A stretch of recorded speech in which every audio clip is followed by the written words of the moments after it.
Hello to all of you dear and lovely friends. Welcome to the Elixir of Awareness channel. You're watching episode number 30. This is the 8th step of personal development growth. We believe that these talks aren't about life after death. Rather, the real truth is about life before death. We're trying to figure out how to grow old without fearing life as well as death. In this episode, we'll talk about accepting suffering in life. So stay with us. We believe that the last thing we need to be equipped to achieve high levels of personal development is the ability to face failure. The reality is that the world isn't like commercials. You must have seen in those commercials the children walking in the mud and their clothes getting dirty, and when they return home, the mother is happy because she's the best and highest quality washing powder. And then you'll see the clothes that are cleaner than before that drying on the garment strap, while a breeze hits them and an incredibly beautiful view is seen.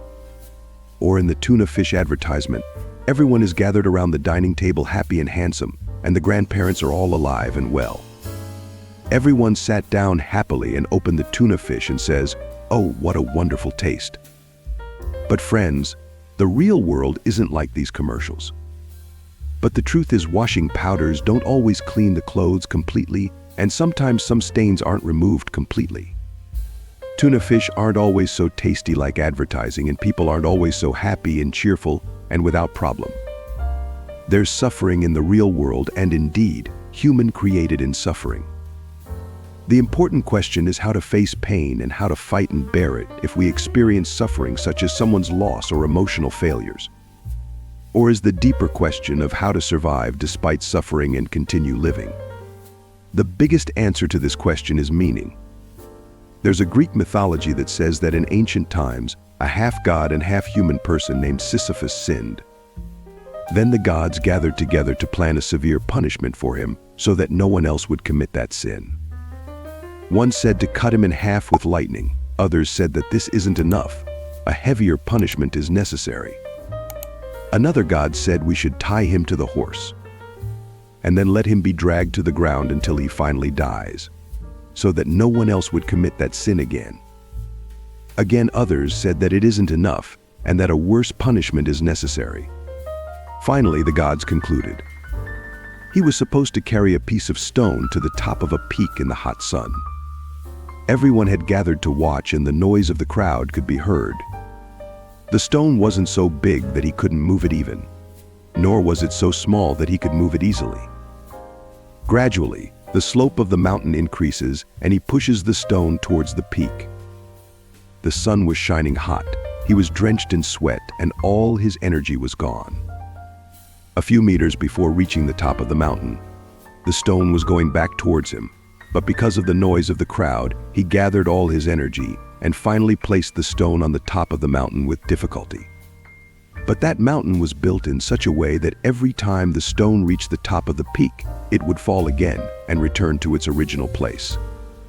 And he'd repeat this again and again, every time the stone returned to its original place. He was condemned to repeat. The most severe punishment was possible. It seems that all of us, that is the human race, are condemned to repeat on this planet. Most of us wake up, eat our breakfast, go to the same busy streets, see the same people, sleep again, eat breakfast again tomorrow, and repeat this cycle. But the question that the great writer Albert Camus asks is how to escape from this great universal punishment. With money or power? But there's another answer, and that answer is finding the meaning of life. Albert Camus believes that if we understand the meaning of our life, anything can be done. If Sisyphus found a special reason to raise that stone to the top of the mountain, maybe he could overcome the suffering. No matter how repetitive his work was, because it has a meaning, it would be easier to bear it. But he hadn't found a meaning for what he was doing, and this had caused him double suffering. The important question is, what's the meaning of your life? What's the reason for your waking up every morning?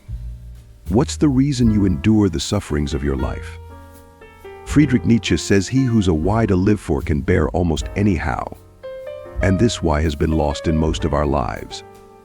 When we suffer but have no reason to endure that suffering, our torment is multiplied. Positive thinking psychology has a problem, and that is that it tells us to just fight. We're often asked to be a warrior, but we believe we must be a sad warrior. It means to accept the sorrow and suffering of life and continue to live by finding the main reason for our life. Let's ask ourselves if we're a sad warrior or just fighting with our eyes closed while we don't even know what we're fighting for. So let's try to find the reason for our life before anything else. And let's become sad warrior. We want to say a beautiful prayer together. God, help us to have the courage to change the things that we can change and to courage to accept the things that we can't change. This is the height of wisdom. A Greek legend says, once the earth was at the height of comfort and friendship and love until the gods send the goddess Pandora to the earth, and Zeus gives Pandora a box and tells her never to open the box. But the box opens, and all the evils of the world that were gathered in the box, like envy, selfishness, pride, anger, etc., come out of the box. War and destruction engulf the world. But one thing remains at the bottom of the box, which is hope. Philosophers have two approaches regarding this story. First, hope was God's gift to mankind so that they could endure suffering. Second, hope is suffering itself. But in general, our understanding of this story depends on our definition of suffering. If what we mean by hope is false hope, a hope based on mere optimism, this is the worst kind of hope.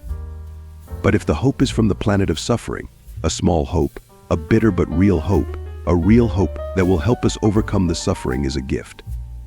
For example, consider someone who'd an accident and lost their legs.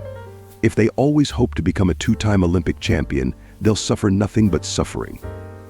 But if they want to be a Paralympic champion, it's the right hope, a hope that is rooted in the present reality. In fact, a person should be disappointed with the things they can't get. Actually, despair is the beginning of hope.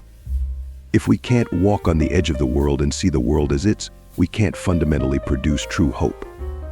Andre Malraux says in his book Anti-Memoirs, my life is accompanied by a trail of blood.